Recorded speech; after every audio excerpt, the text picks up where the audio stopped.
Hello and welcome to another episode of Finmet Mondays. Thank you so much for tuning in, Sunil. A very warm welcome to you as well. We finally had the interest rate decision last week, and it was very much in tune with what markets were expecting.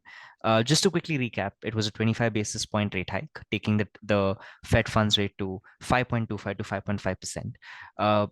Followed by a press conference that didn't really give us much. Powell was very ambiguous.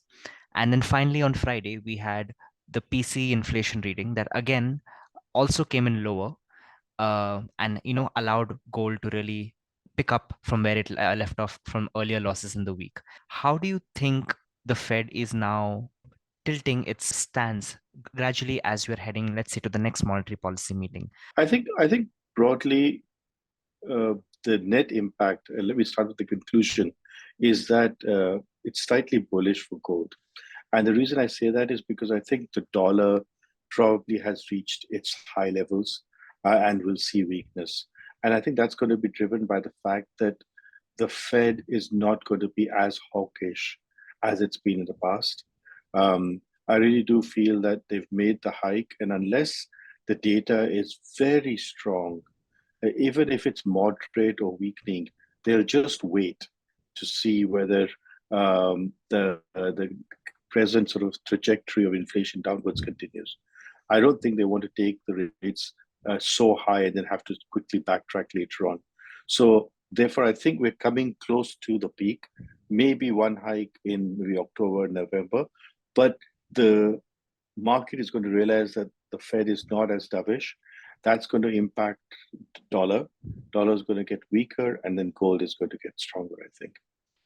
But the momentum and the bias still remains very much on the upside for gold markets, right? And I think that's the frustrating bit for investors, which is that there is momentum there, but just not enough to really reach those record highs. So, from an economic data standpoint, what are the things broad based that we typically need to start seeing for participants to really foresee that okay, gold is really going to rally from this point onwards? Yeah, I think that's right. So I think, gold is definitely building a base, and I think it's going to go higher or stay slightly bullish, but I don't see it exploding. No, so remember what's going to happen. What's going to happen is that growth is going to come down, inflation is going to come down. So in a situation where generally growth is coming down, consumption is coming down, metals and commodities are going to be weaker, right? And so I think gold is going to face headwinds associated with that physical decline in demand. So although the dollar may be weaker and gold remains a little bit strong, it's not going to explode. So I think what you have to look at is from a technical point of view, where the next sort of resistance is. And I think we're going to be shooting towards the resistance, not really exploding towards it. So in terms of technical levels, where do you think the next resistance is? Yeah, on the daily charts for spot gold, it's been around the 1970 to 80 level. This is where gold has been struggling. We've seen a move back a couple of weeks back, and then it's just not been able to reach back to that. And this is the point where I'm just talking about this, just frustration growing or this just momentum growing, that the markets are anticipating. I also think that for this levels to be breached, we really need to see broad-based um, uh, declines in all economic like activity, like that could be the labor market, which we have the non-farm payrolls numbers coming next week on Friday, which is a very key indicator. We have the manufacturing index on Tuesday, so that's another thing. We've seen manufacturing constantly decline for the last 9 months, and if we see another evidence of that, again, that kind of drills, it kind of aids in that narrative that okay, you really seeing the economy slightly grow at a slower pace and not being able to keep up with such a high interest rates. So I think we really need to see consistent proof of that, and then we'll see that 1989, 1918, 19 level resistance broken. On the support side, we have firmly established the 1900 level.